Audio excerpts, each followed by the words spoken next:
What is happening, YouTube and weight loss warriors? It's your boy C-Dub, and I'm back with another video. And today I'm going to talk about reverse dieting and kind of what that is. And I'm also going to talk about elimination diets and what that is. And I'm going to discuss whether either one of them have any credibility and whether or not I feel like you should be doing that. But I want to say before we get started that it's really important for all the people that click on this channel to understand that your health is your responsibility and that you are in the control of whatever decisions you make. And if you want to do one of these things after my video, that's great. If you don't, that's cool too. And any information that I give you is just that. It's information and you can use it however you want. I'm not in here to tell you what to do. I'm just trying to give you information from my experience because at the end of the day, your health is your decision. And I think that we don't take enough ownership of our health and we make too many excuses about our health. And at the end of the day, you got to get grinding and it's on you whether or not you want to do it this way or that way. So with these two topics, it's important for me to sit down and break down what each one of them are so that you know what's happening. So a reverse diet basically means that you've been dieting for so long, you've been restricting your calories for so long that you're going to stop doing that and you're going to reintroduce calories till you feel like you're full or to feel like you're satiated, and you're going to eat whenever you're hungry and kind of, let the rest play itself out. And so why would you ever want to do something like this? Well, the theory is that as you diet, whenever you're restricting the number of calories you're intaking, beyond what you would feel satiated or normal or whatever the case is, that over the course of time, doing that for long periods, your metabolism slows down. And some of that is true, but what a lot of people don't realize is that one of the reasons your metabolism slows down is because you get smaller. And the smaller you are, the less your body has to burn energy to get you to move in the world. And a lot of people miss that. So a lot of people say, well, I wrecked my metabolism by losing weight. Well, maybe you did, but you wrecked it because you're not as big and you can't do as much as you used to do because your size is different. So what you get in the beginning isn't at the end. And I can give you examples on my journey that I could eat a lot more in the first few months than I can now. And that's just the way that it is. And that's the way that our bodies are going to always react. But with the reverse dieting, the theory is that you've done actual damage to your metabolism. And so that if you allow yourself to eat, you can fix some of that. And there have been people that have done this successfully. There have been people that have, gained 40 pounds and then re-lost the 40 pounds in a more healthy and stable way by using something like intermittent fasting, which does not affect your metabolism because your body produces hormones that protect you against slowing down your metabolism when you're in a fasted state. The problem isn't when you're in a fasted state. The problem is when you're restricting your calories, but you're giving your body calories. So your body's constantly processing calories. It doesn't release the hormones to protect it. And then you're under eating. And that's when your metabolism gets affected. So if you've been a dieter and you've never done intermittent fasting where it is actually giving you some protection, what'll happen is you've yo-yo dieted so long, you wreck your metabolism. So a theory would be that you can go into the situation where you're just going to take a whole month and you're going to eat whatever your body tells you to before you start intermittent fasting. The backside, the draw to that will also be, though, is when you start intermittent fasting, you're probably likely going to be more hungry because you've been used to feeding your body at any time and your body's not used to a set schedule. So that could come into play too. So ultimately, reverse dieting is something I have never done, I don't plan to do, and I don't think that it would help me personally.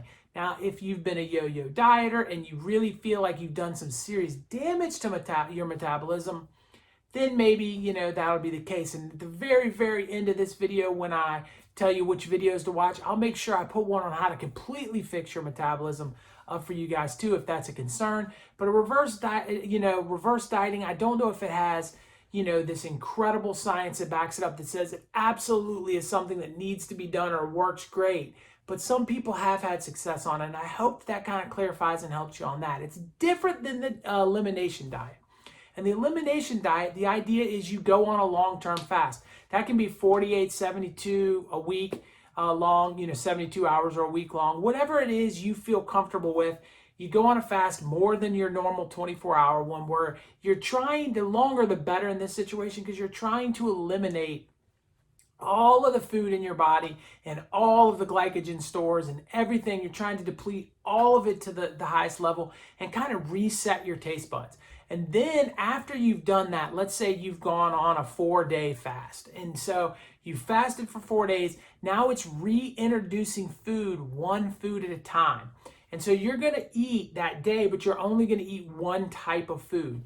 And you're going to see how your body reacts to that. And you're going to build off of that. And you've got to eat only the food for a day so you get a full reaction of what that is. So maybe for your OMAD, let's say, you introduce only vegetables. And you get used to which vegetables, and even maybe one vegetable at a time. And you introduce it, and you take a month to bring back your diet to a standard of what it could be. And as you get longer into it, you can add more things, but you just got to be aware. So maybe you add in 3 things into one meal, but then the next day you're not feeling well. So then you can look at those 3 things and do them one at a time for the next couple of days and see which one it was that was upsetting you. And then you're able to look at a diet that best fits you. And so does this have credibility or any kind of,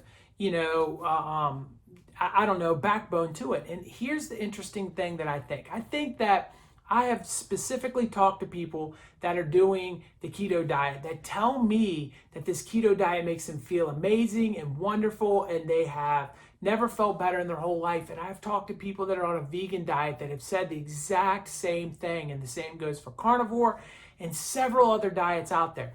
There are all kinds of ways to eat, and each one of us feels differently when they eat that certain way. And even in my own family, as you can watch this channel, you know that fruits and vegetables have always been a struggle, especially vegetables with me. Vegetables are just, I don't like any of them. I can't find a vegetable that I've ever liked. So is it a problem that I have with vegetables because I didn't eat them when I was a kid? Or does my body not feel good when I eat them, so therefore it tells me, hey, don't eat the vegetables? And this is a really, really important part of this, because I personally believe that some people don't feel good when they have meat-based products, and some people don't feel good when they have vegetables, and some people aren't going to feel good when they eat a certain way versus another way. And sometimes we hit lightning in a bottle, right? Sometimes we start a keto diet and all the foods that go within keto work with our body, and there's this beautiful marriage that happens between the diet and our lifestyle, and everything works out, and it's just wonderful. But this is very rare. This is the vegan that you talk to that's passionate, or the keto person that you talk to that's passionate, or the carnivore person, right?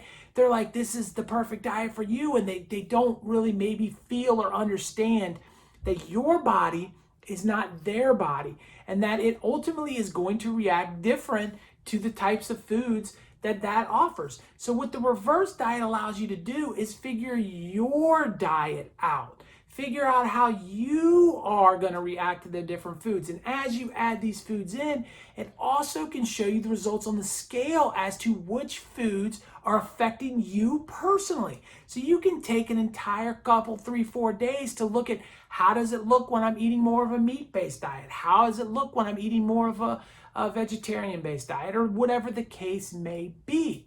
So I think there is a lot of credibility in a reverse diet.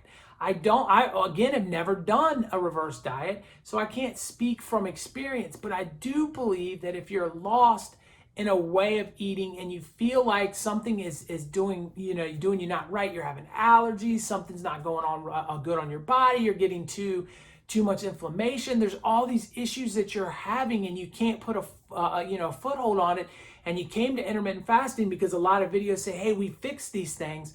Well, the reason why intermittent fasting fixes a lot of problems people have is the longer you are away from food, the more your body is apt to fix the problems that it has. So even if you're eating the wrong food once a day, you've given your body plenty of time to take a break from eating, so you don't feel it as much, as you would if you were eating that meal 3 times or similar foods 3 times a day. That will totally make you feel out of place. So that's kind of why intermittent fasting fixes it. But if you want to bring it into a whole nother level and figure out exactly what it is that's messing with your diet, then it's absolutely the way to go. You know, reverse dieting is something that's very positive. Just set yourself up 4 days of not eating or so, and then add them in one at a time. See what that food does to you, check it off your list, and a month later you'll have an idea of where you need to be. I hope that you kind of understand everything that I brought there. I do want to tell you that if you've never gone on a little bit longer term fast, to make sure you're getting your electrolytes in. Make sure you're adding some pink Himalayan salt or drinking smart water or something that's going to be able to, you know, get you going. Make sure that a doctor knows you're doing it.